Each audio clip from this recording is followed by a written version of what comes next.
ಕಾಯ್ತಾ ಇದ್ದೀರಾ?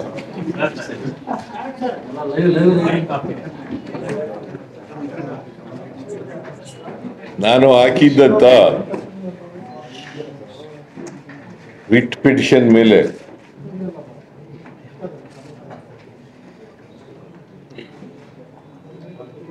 ನ್ಯಾಯಾಧೀಶರು ಇವತ್ತು ಆದೇಶವನ್ನ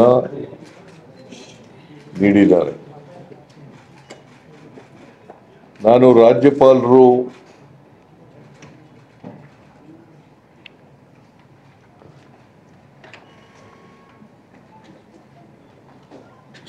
ಪ್ರಾಸಿಕ್ಯೂಷನ್ಗೆ ಸ್ಯಾಂಕ್ಷನ್ ಕೊಟ್ಟಿದ್ದಂಥ ಆದೇಶವನ್ನ ನ್ಯಾಯಾಲಯದಲ್ಲಿ ಹೈಕೋರ್ಟ್ನಲ್ಲಿ ಪ್ರಶ್ನೆ ಮಾಡಿದ್ದೆ.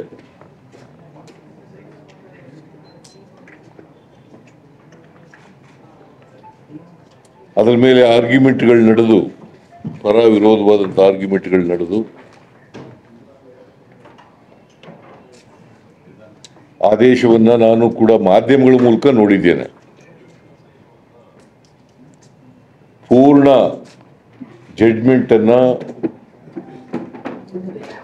ಓದ್ಲಿಕ್ಕಾಗಿಲ್ಲ. ಪೂರ್ಣ ಜಡ್ಜ್ಮೆಂಟ್ ಅನ್ನ ಓದಿದ ಮೇಲೆ ಪೂರ್ಣ ಪ್ರತಿಕ್ರಿಯೆಯನ್ನು ಕೊಡ್ತೇನೆ.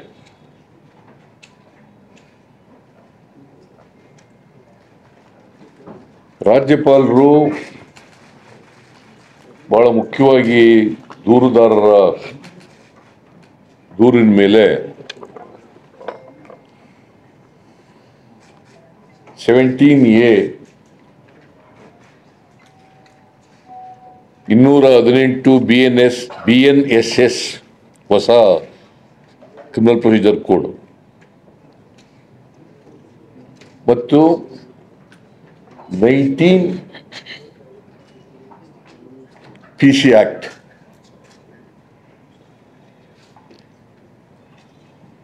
ಅದರ ಮೇಲೆ ಸ್ಯಾಂಕ್ಷನ್ ಕೊಡಿ ಅಂತ ಕೇಳಿದ್ರು.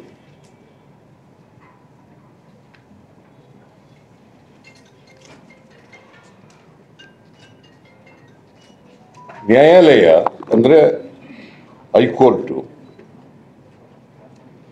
17A ಸೀಮಿತಗೊಳಿಸಿ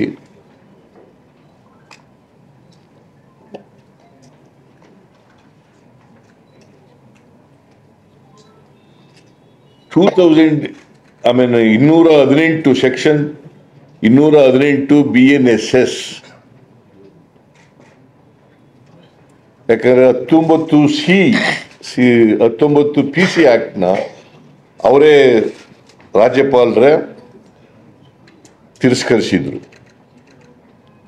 ಯಾಕಂದ್ರೆ ದೂರದಾರರು ಕೇಳಿದ್ದು 19 PC ಆಕ್ಟ್ನಲ್ಲಿ ಕೂಡ ಕೇಳಿದ್ರು. ಅದನ್ನ ಅವರೇ ತಿರಸ್ಕಾರ ಮಾಡಿದ್ರು. ನ್ಯಾಯಾಲಯ 218 BNSS new civil criminal procedure code ಭಾರತೀಯ ನ್ಯಾಯ ಸಂಹಿತೆ ಅಲ್ಲ ಸಂಹಿತೆ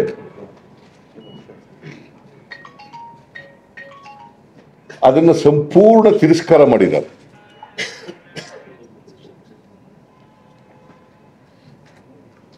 I repeat,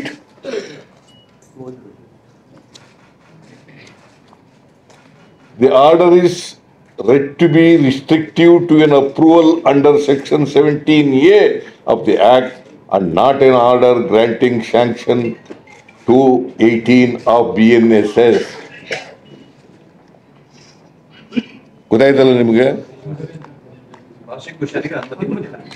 ಪ್ರಾಸಿಕ್ಯೂಷನ್ಗೆ 218 BNSS procedure criminal section ಪ್ರಕಾರ ಕೊಟ್ಟಿಲ್ಲ, ಅದನ್ನ ತಿರಸ್ಕಾರ ಮಾಡಿದ್ದಾರೆ.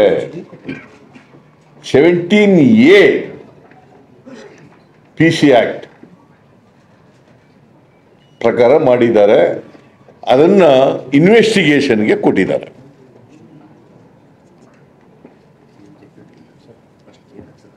It's not a prosecution. ಇನ್ವೆಸ್ಟಿಗೇಷನ್ಗೆ ಕೊಟ್ಟಿದ್ದಾರೆ under section 17A of the PC act.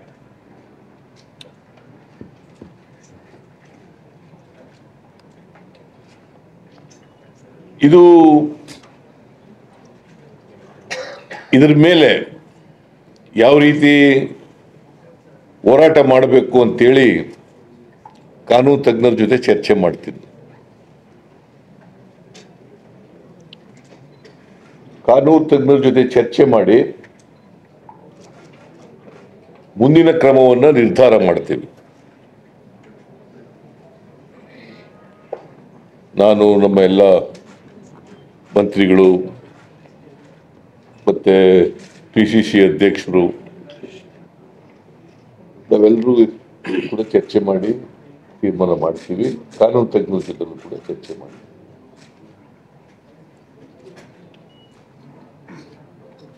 ನಾವು ಬಿಜೆಪಿಯವರು ಮತ್ತು JDSನವರ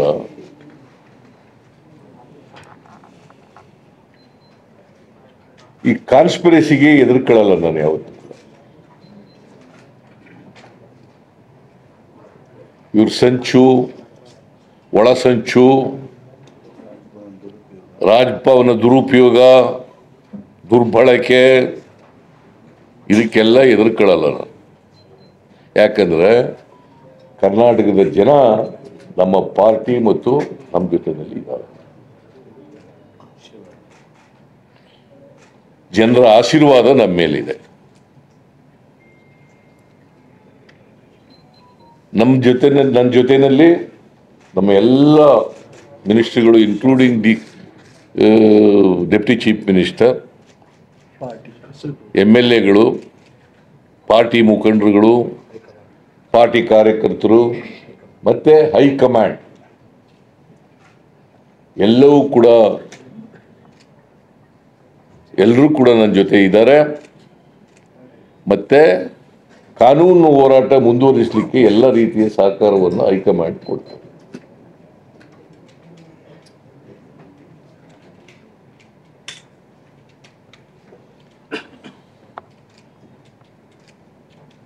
ನರೇಂದ್ರ ಮೋದಿ ಅವರ ನೇತೃತ್ವದ ಬಿಜೆಪಿ ಸರ್ಕಾರ ನನ್ನ ಮೇಲೆ ಅಷ್ಟೇ ಸೇಡಿನ ರಾಜಕೀಯ ಮಾಡಲ್ಲ, ಇಡೀ ದೇಶದಲ್ಲಿ ಈ ಸೇಡಿನ ರಾಜಕೀಯ ಮಾಡ್ತಾ ಇದ್ದಾರೆ. ವಿರೋಧ ಪಕ್ಷದ ಸರ್ಕಾರಗಳು ಎಲ್ಲೆಲ್ಲಿದ್ದಾವೆ ಎಲ್ಲ ಕಡೆ ಸೇಡಿನ ರಾಜಕೀಯ ಮಾಡ್ತಾ ಇದ್ದಾರೆ.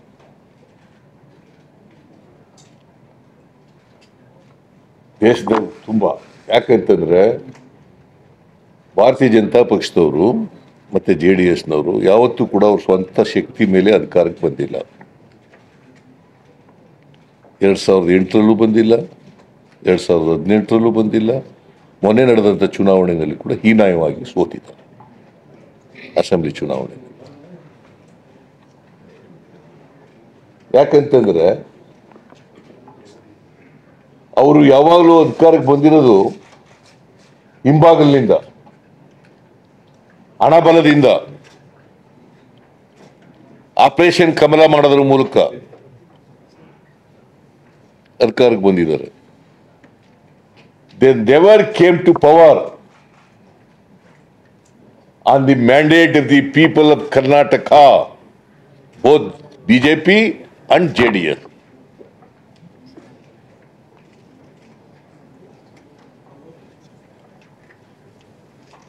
ನಾವು 136 ಗೆದ್ದ ಮೇಲೆ ಕಳೆದ ಲೋಕಸಭಾ ಚುನಾವಣೆಯಲ್ಲಿ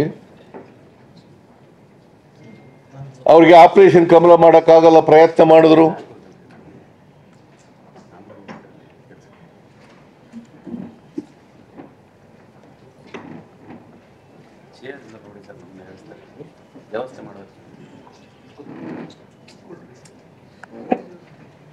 ದುಡ್ಡನ್ನ ಕೊಟ್ಟು MLAಗಳನ್ನ ಕೊಂಡ್ಕೊಳ್ತಕ್ಕಂಥ ಕೆಲಸ ಮಾಡಕ್ಕೆ ಪ್ರಯತ್ನ ಮಾಡಿದ್ರು, ಆಗ್ಲಿಲ್ಲ. ನಮ್ಮ MLAಗಳು ಯಾರು ಕೂಡ ದುಡ್ಡಿನ ಹಿಂದೆ ಬೀಳಲಿಲ್ಲ. ಪ್ರಯತ್ನ ಮಾಡಿದ್ರು ಕೂಡ ಸಫಲ ಆಗಲಿಲ್ಲ ಅವರು.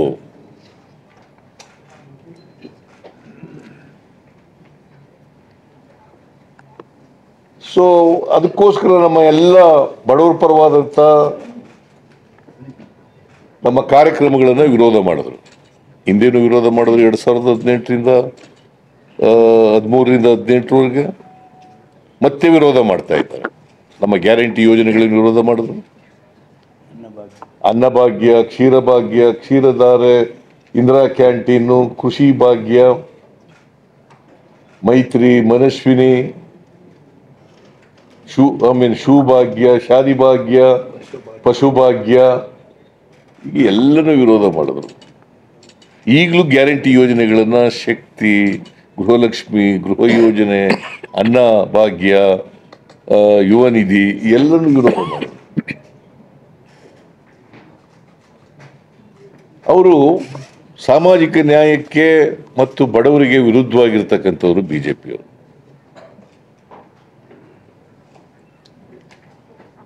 ಹೇಗಾದ್ರೂ ಮಾಡಿ ಸರ್ಕಾರಕ್ಕೆ ಕಪ್ಪು ಮಸಿಯನ್ನ ಬಳಿಬೇಕು ಅಂತಕ್ಕಂಥದ್ದು ಅವರ ದುರಾಲೋಚನೆ.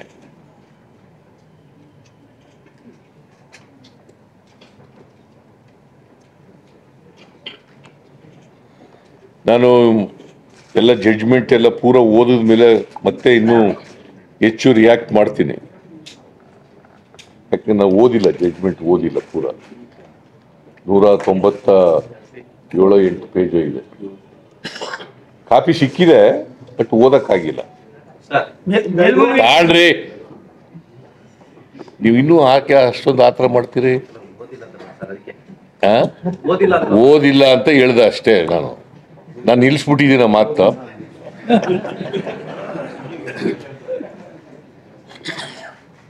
ಸೊ ಬಿಜೆಪಿಯವರು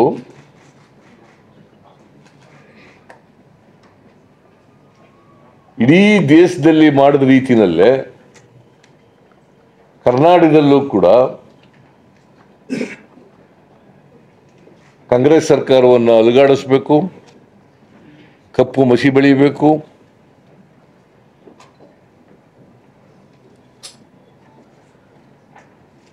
ನಮ್ಮ ಸರ್ಕಾರಕ್ಕೆ ಕೆಟ್ಟ ಹೆಸರು ತರಬೇಕು ಅಂತೇಳಿ ಪ್ರಯತ್ನಗಳನ್ನು ಮಾಡ್ತಾ ಇದ್ದಾರೆ, ಸಂಚುಗಳನ್ನು ಮಾಡ್ತಾ ಇದ್ದಾರೆ. Both BJP and JDS.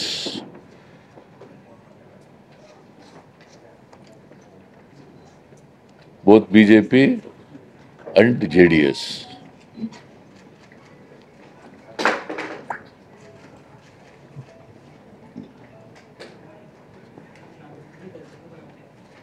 ಇದು ನನ್ನ ಈ ಆರ್ಡರ್ಸ್ ಬಂದ ಮೇಲೆ, ಇವತ್ತಿನ ಹೈಕೋರ್ಟ್ ಆದೇಶ ಬಂದ ಮೇಲೆ, ಮಾಧ್ಯಮಗಳ ಮೂಲಕ ತಿಳ್ಕೊಂಡ ಮೇಲೆ ನನ್ನ ಮೊದಲನೇ ರಿಯಾಕ್ಷನ್ ಇದು. ಆಮೇಲೆ ಜಡ್ಜ್ಮೆಂಟ್ ಎಲ್ಲ ಓದಿದ ಮೇಲೆ ಮತ್ತೆ ರಿಯಾಕ್ಟ್ ಮಾಡ್ತೀನಿ.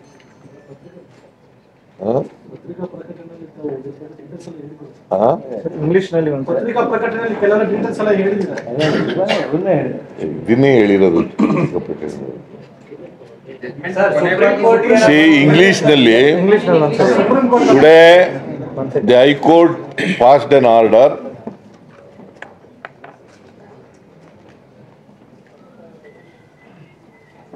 I have seen the orders through the media. I am yet to go through the judgment of the Honorable High Court.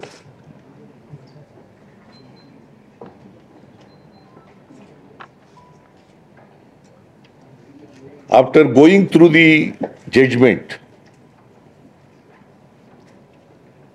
I will react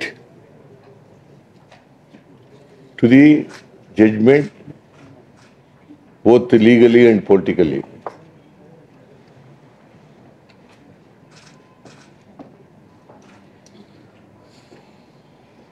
The complainants who made a complaint before the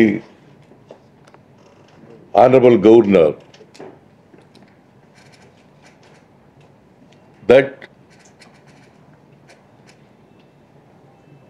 they made a complaint under Section 17A of the PC Act and 19 PC Act and also 218 of BNSS, old Criminal Procedure Code. ಈಗ new procedure code BNSS.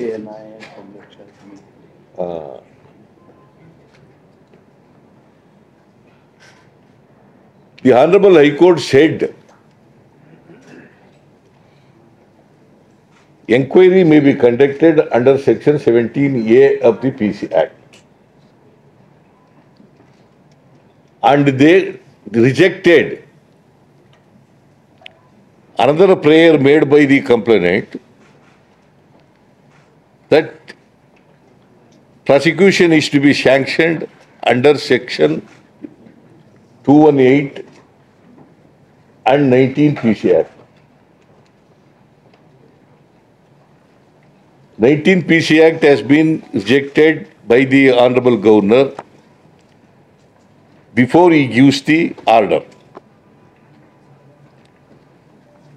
The High Court held that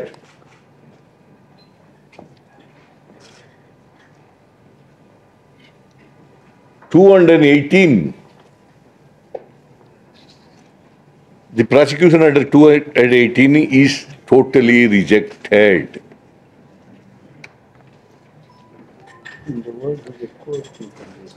And you may, court orders.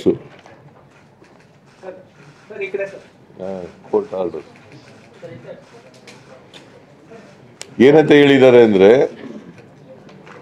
the order is read to be restrictive to an approval under Section 17A of the Act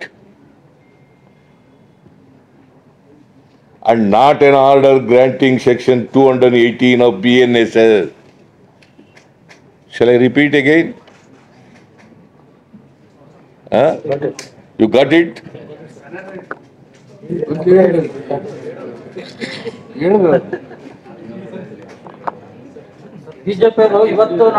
ಕೇಳಪ್ಪ ಸ್ವಲ್ಪ, ನಾನು ಹೇಳಾಗ English ನಲ್ಲಿ ಹೇಳಿ ಅಂದ್ಬಿಟ್ಟು ನೀ ಕನ್ನಡದ ಶುರು ಮಾಡ್ಕೊಬಿಟ್ರೆ ಸಾಳು. ಸ್ವಲ್ಪ ತಾಳ್ಮೆಯಿಂದ ಇರು, ಕೇಳುವೆ. ನನಗೆ ಗೊತ್ತು ನೀನು ಏನ್ ಕೇಳ್ತಾ ಇದೀಯ ಅಂತ ನನಗೆ ಗೊತ್ತಿದೆ, ಉತ್ತರ ಹೇಳೋಣ. So after go through the judgment, I will discuss with the legal experts and also with my cabinet colleagues and party and also with the High Command. What action to be taken legally to be spelled out.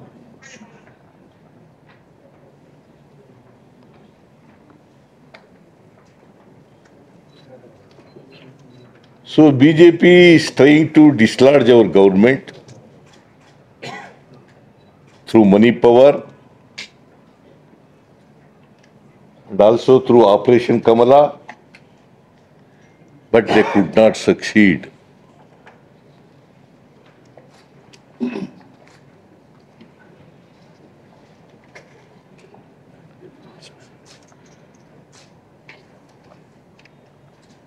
I am not afraid of the conspiracy hatched out by both BJP and JDS,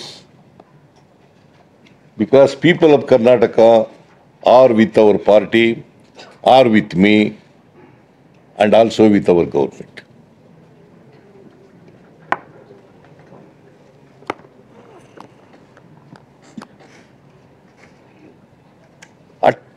Whatever futile exercise they made to dislodge our government, it is not possible for them. See, they were succeeded in 2018 or 19. In 2008 also they were succeeded, because the people of Karnataka gave, they have given mandate, absolute majority to Congress party. 136 MLAs we got.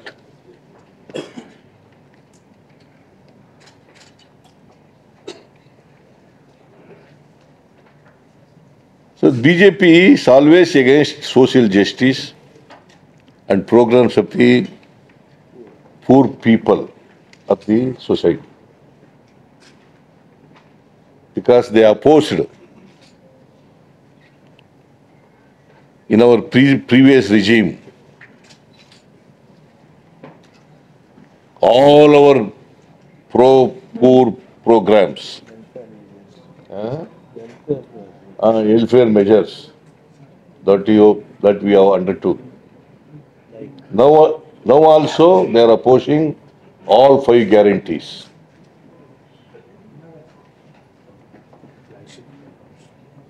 All flagship programs. Because they basically, BJP and JDS are against social justice and programs of the poor people.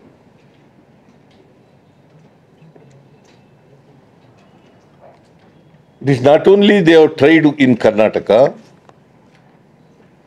in the entire country, wherever governments of opposition party is there in power, they try to dislodge such governments, and they have succeeded in sending some chief ministers to prison.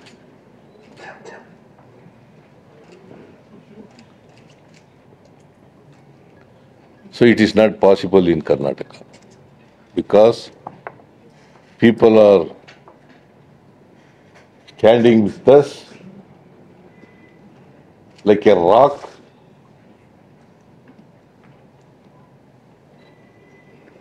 and also with me, all our cabinet colleagues, all our leaders, all our workers, and also party, MLAs, MLCs, and High Command, MPs and High Command. So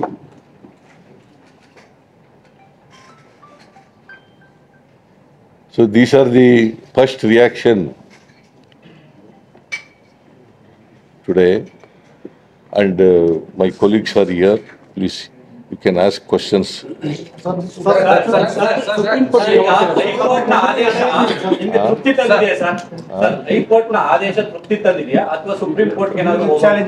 ನೋಡಪ್ಪ, ಇದು ತೃಪ್ತಿ ತಂದಿದೆಯಾ ತೃಪ್ತಿ ತಂದಿಲ್ವಾ ಅಂತಕ್ಕಂಥ ಪ್ರಶ್ನೆ ಅಲ್ಲ.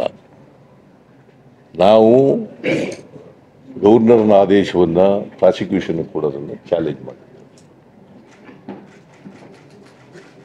ಅವರು 19 PC act ಅನ್ನು ಬಿಟ್ಟು 218 ಮತ್ತು 17A ನಲ್ಲಿ ನಮಗೆ ಪ್ರಾಸಿಕ್ಯೂಷನ್ಗೆ ಸ್ಯಾಂಕ್ಷನ್ ಕೊಟ್ಟಿದ್ರು.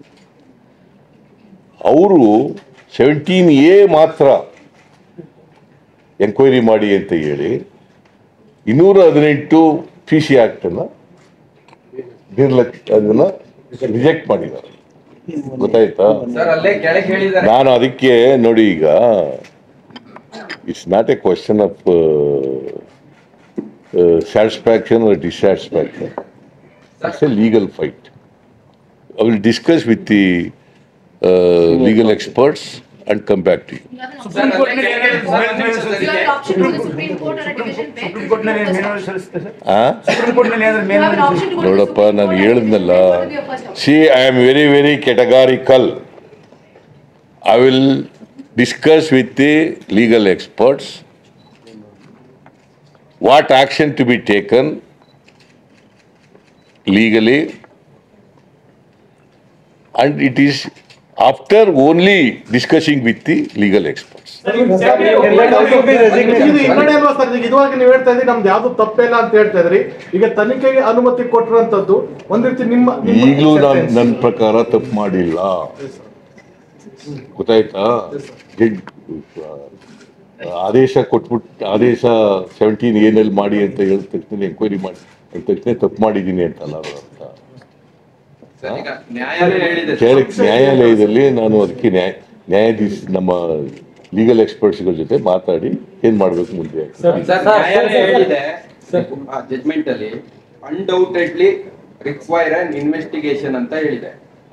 Undoubtedly require under what section? 17A. ಅದೇ ನಾನು ಹೇಳಿದೆ 17A ಅಂತ ಇಲ್ಲ ಅಂತ ಹೇಳಿದ್ನ. ನೋಡಪ್ಪ ಎಲ್ಲದು ನೋಡ್ರಿ ಸರಿಯಾಗಿ ಅರ್ಥ ಮಾಡ್ಕೊಳ್ರಿ. ನೋಡಪ್ಪ ನೀನು ಇಂಗ್ಲಿಷ್ ಪತ್ರಿಕೆಯವನು ಅರ್ಥ ಮಾಡ್ಕೊಳ್ಳಿ. ದಿ ಆರ್ಡರ್ ಇಸ್ ಕೇಳ್ರಿ ಇಲ್ಲಿ ಬರ್ಕೊಳ್ರಿ ಇದನ್ನ. The order is read to be restrictive to an approval under section 17A of the Act and not an order granting sanction under section 218 of the BNS is not there. Sir, you have said you are open for an investigation.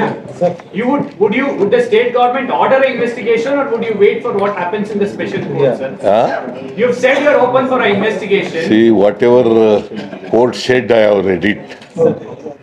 You are asking the question to the government. You see, I am confining to only the orders passed by the High Court. Sir, ಈಗ ನಿಮ್ಮ ಈ high court ತೀರ್ಪಿನ ಹಿನ್ನೆಲೆಯಲ್ಲಿ ನೀವು ರಾಜೀನಾಮೆ ಕೊಡಬೇಕು ಅಂತ ಒತ್ತಾಯಿಸಿ ಪ್ರತಿಪಕ್ಷ ಹೋರಾಟ. ಯಾಕೆ ರಾಜೀನಾಮೆ ಕೊಡಿ? ಕುಮಾರಸ್ವಾಮಿ ರಾಜೀನಾಮೆ ಕೊಟ್ಟಿದಾರ? ಬೇಲ್ ನಲ್ಲಿ ಇದಾರೆ? ಅಲ್ಲ, ಬೇಲ್ ನಲ್ಲಿ ಇದಾರಪ್ಪ. ಅವ್ರು ಕೇಳಿ, ಅವ್ರು ಕೇಳ್ರಿ. ಈಗ FIR ಇರೋರಿಗೆಲ್ಲ ಕೇಳಪ್ಪ ಇಲ್ಲಿ. ಇಟ್ ಈಸ್ ಓನ್ಲಿ ಎಂಕ್ವೈರಿ ಮಾಡಿ ಅಂತ ಹೇಳಿರೋದು ಅಲ್ವಾ? ಎಂಕ್ವೈರಿ ಸ್ಟೇಜ್ನಲ್ಲೇ ರಾಜೀನಾಮೆ ಕೊಡಿ ಅಂತ ನೀನ ಕೇಳೋದು ಅಲ್ಲ. ನೀನ್ ಕೇಳ್ತಾ ಇದ್ದೀನ, ಮತ್ತೆ ನೀನ್ ಬಿಡು. ಅವ್ರಿಗೆ ಉತ್ತರ ಕೊಡ್ತೀನಿ ನಾನು, ಬಿಡು.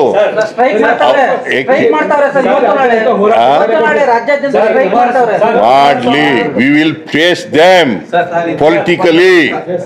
V will face them politically because it is a conspiracy by both. ನಾನು ಸಿದ್ದರಾಮಯ್ಯ ಅವ್ರ ರಾಜೀನಾಮೆ ಕೇಳಲ್ಲ, ನೈತಿಕತೆ ಯಾವ ರೀತಿ ನಡೆಯುತ್ತೆ ಗೊತ್ತಾಗತ್ತೆ ಅನ್ನೋ ಮಾತನ್ನ ಹೇಳಿದ್ದಾರೆ. ಅವ್ರಿಗೆ ಅದು ಅಪ್ಲೈ ಆಗಲ್ವಾ? ಅಲ್ಲ, ಅವ್ರಿಗೆ ಕೇಳು, ಇವ್ರಿಗೆ ನಿಮ್ಗೆ ಅಪ್ಲೈ ಆಗುತ್ತೆ ಇಲ್ವೋ ಅಂತ ಕೇಳು. ನಿಮಗೆ ಬೇಲ್ನಲ್ಲಿ ಇದ್ದೀರಲ್ಲಪ್ಪ, ನಿಮ್ಗೆ ಅಪ್ಲೈ ಆಗುತ್ತೆ ಇಲ್ವೋ ಅಂತ ರಿಸೈನ್ ಮಾಡಬೇಕು ನಾನು ಕೇಳಲ್ಲ ಅಂತ ಹೇಳಿದ್ದಾರೆ. ಯಾಕಂತಂದ್ರೆ ಅವರೇ ಬೇಲ್ ಮೇಲೆ ಇದ್ದಾರೆ.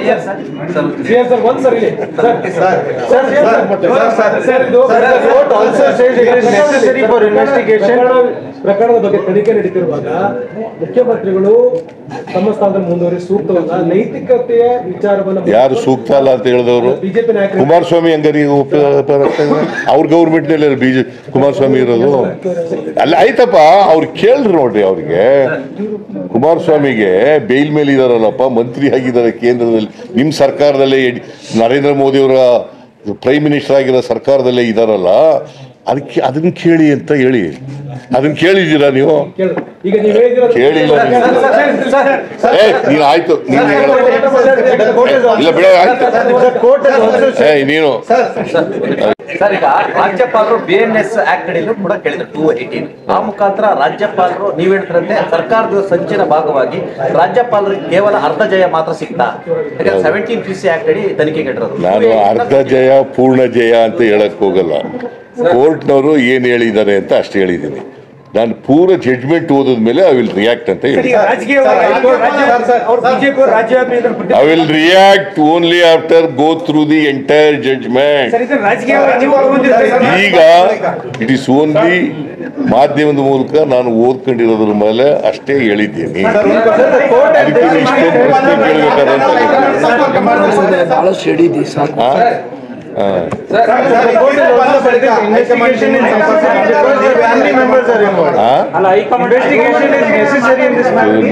ಪುನಃ ನೀನು ಜಡ್ಜ್ಮೆಂಟ್ ಡೀಟೇಲ್ಸ್ ಹೋಯ್ತಿಯಲ್ಲಯ್ಯ,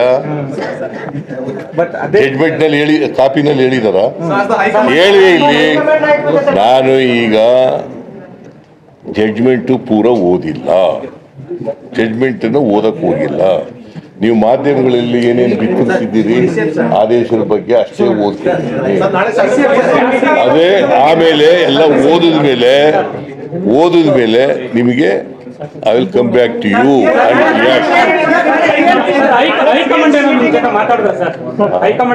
ಇಲ್ಲಿ ಇನ್ನೂ ಮಾತಾಡಿಲ್ಲ.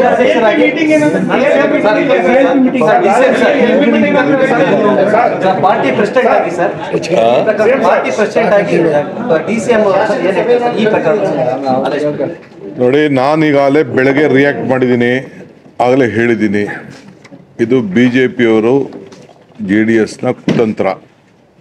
ಆ ಕುತಂತ್ರಕ್ಕೆ ನಮ್ಮ ಪಕ್ಷ, ನಮ್ಮ ಸರ್ಕಾರ ಜಗ್ಗುವುದಿಲ್ಲ, ಬಗ್ಗುವುದೂ ಇಲ್ಲ. ಇಡೀ ಪಕ್ಷ ಮತ್ತು ಸರ್ಕಾರ ಮುಖ್ಯಮಂತ್ರಿಗಳ ಜೊತೆ ನಿಂತ್ಕೊಳ್ತದೆ, ದೆಹಲಿಯಿಂದ ಹಿಡಿದು ಹಳ್ಳಿವರೆಗೂ ಕೂಡ. ಸೊ ಅದರಿಂದ ಯಾರ ಕನಸು, ಯಾರ ಏನೇನು ಒತ್ತಡ, ಅದು ಯಾವುದು ಕೂಡ ನಮ್ಮ ಪಕ್ಷ ಅಲ್ಲಿ ಸರ್ಕಾರದಲ್ಲಿ ಮಣಿದಿಲ್ಲ. ಕಾನೂನು ಹೋರಾಟ ಮಾಡ್ತೀವಿ, ಜನರ ಜೊತೆಲಿ ನಿಂತ್ಕೊಳ್ತೀವಿ. ಸಾಕು ಸಾಕು ಸಾಕು. Thank you.